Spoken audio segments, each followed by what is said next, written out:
स्वागत है दोस्तों यूपीपी के 30 अगस्त 2024 के सेकंड शिफ्ट के जीएस के धमाल कमाल करने वाले क्वेश्चनों को लेकर मैं आपके बीच उपस्थित हो रहा हूं और देखते हैं हम लोग कि आज के शिफ्ट में कितने ही लोक लुभावने सवाल आए हुए हैं जो बिल्कुल एकदम शायद बहुत ही सरल एकदम रसगुल्ला टाइप के थे और कुछ तो बहुत ही ज़्यादा कठिन थे। बिना विलंब के हम लोग आगे प्रश्न की शुरुआत करते हैं कि उत्तर प्रदेश में राष्ट्रीय सरकार संस्थान कहाँ स्थित है? कानपुर में।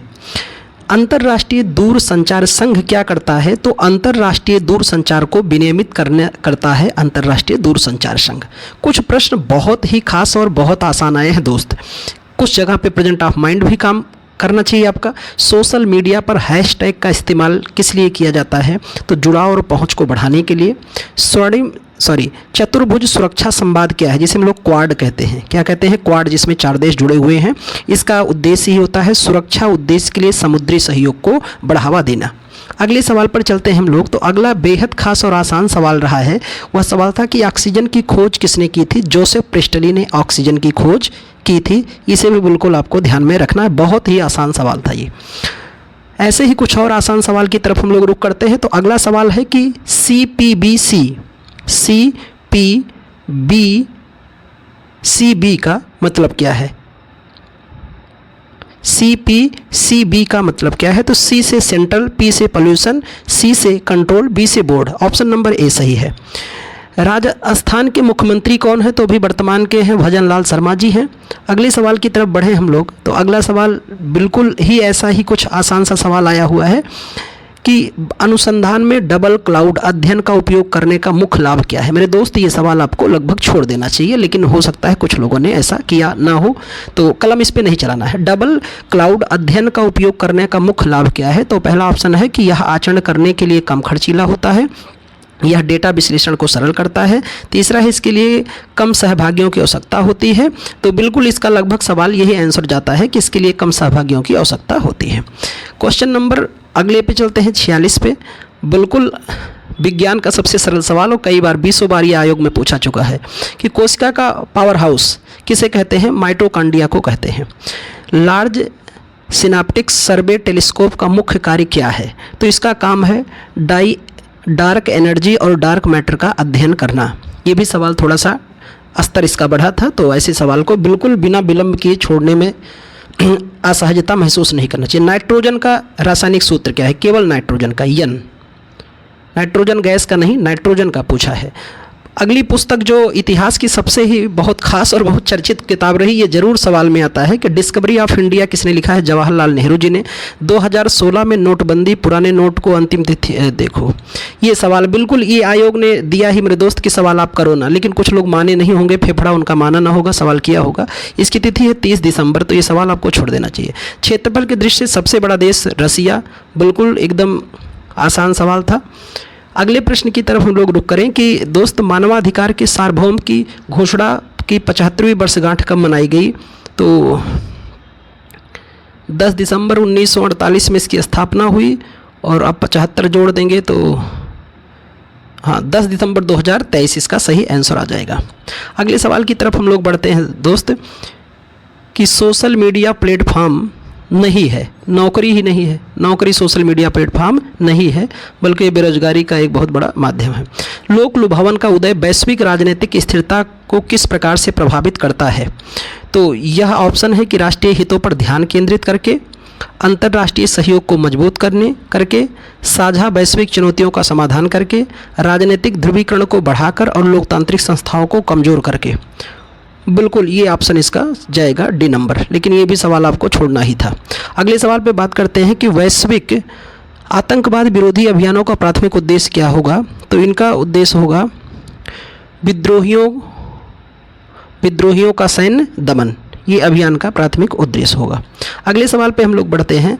तो देखो जीएसटी मैंने पढ़ाया, मैंने बताया कि 4 से 5 मिनट का वीडियो है, हर सेशन में आ रहा है, उसी से आ रहा है, सारे सवाल वहाँ से आ रहे हैं, एक भी बाहर नहीं जा रहा है। IGST मैंने जीएसटी 4 प्रकार के होते हैं, उसमें I मतलब इंटीग्रेटेड होता है। ऑस्ट्रेलिया की राजधानी क्या है? तो सभी को पता होगी कि ऑस्ट्रेलिया की राजधानी क्या है, कैनबरा। ऑस्ट्रेलिया की राजधानी क्या है, कैनबरा।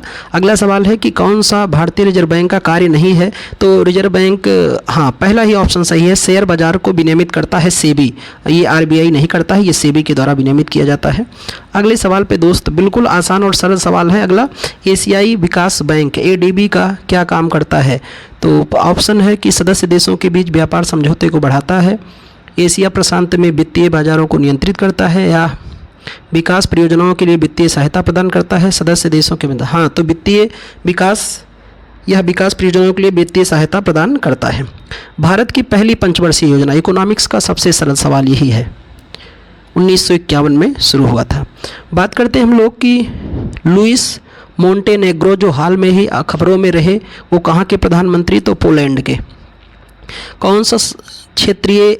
कौन सा संगठन दक्षिण एशिया में कनेक्टिविटी आर्थिकरण को बढ़ावा देने के लिए, सार्क, सबसे ही फेमस रहा सार्क।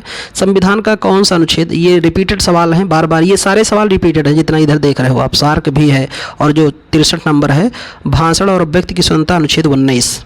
ये बहुत ही सरल और रिपीटेड सवाल हैं अगर आपका प्रेजेंट ऑफ माइंड बढ़िया रहा होगा। इतिहास का सबसे ही रसगुल्ला टाइप का सवाल है कि भारत के प्रथम गवर्नर जनरल पूछा है, तो वो प्रथम गवर्नर जनरल हो जाएंगे भारत के लॉर्ड विलियम बेंटिक।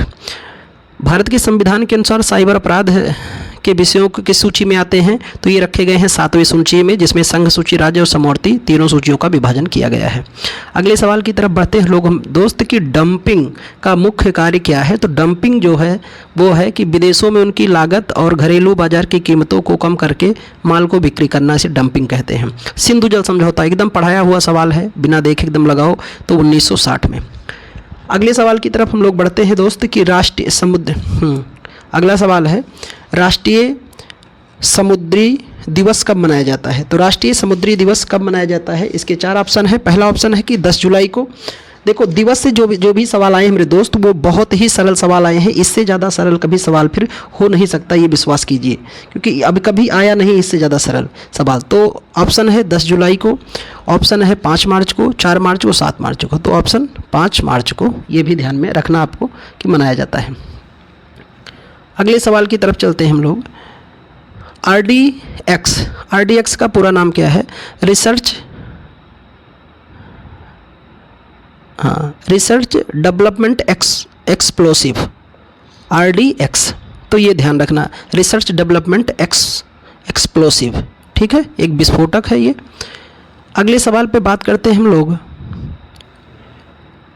कि रामसर साइट में, हम लोग क्लास में इसको पढ़े थे, जो पहला रामसर साइट है वो चिल्का झील है, जो भारत की सबसे बड़ी खारे पानी की झील, सबसे बड़ी तटीय झील, सबसे बड़ी लैगून झील है, चिल्का वही है। मृच्छकटिकम शूद्रक की रचना, इतिहास का सबसे सरल सवाल।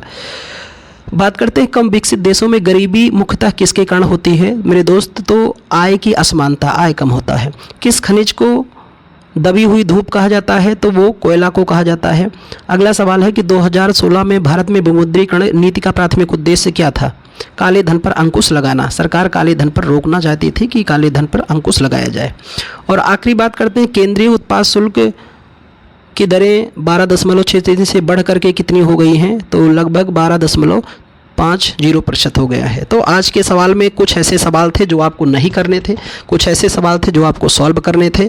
तो बड़ी ही जब प्रश्न आए आपके सामने तो बहुत ही शालीनता, सहजता का परिचय दीजिए दोस्त। प्रश्न बहुत कठिन नहीं है। अभी भी जिन छात्रों का पेपर 31 को बचा हुआ, उनके लिए मेरा सुझाव है मेरे मित्र, कुछ सवाल ऐसे हैं जिनको छोड़ देना है, बिल्कुल हाथ नहीं लगाना है, थोड़ा भी उसमें रिस्क नहीं लेना है। कुछ सवाल ऐसे हैं जिन्हें आपको जो खूब आते हैं उनको धैर्य से आपको देखना है, समझना है, फिर गोला भरना है। तो अगले एग्ज़ाम जिनका भी छात्रों का बचा हुआ है, GST आप लोग भी पढ़ के जाइए, अभी भी GST उसमें भी आएगा, ऐसा मेरा अपना मानना है।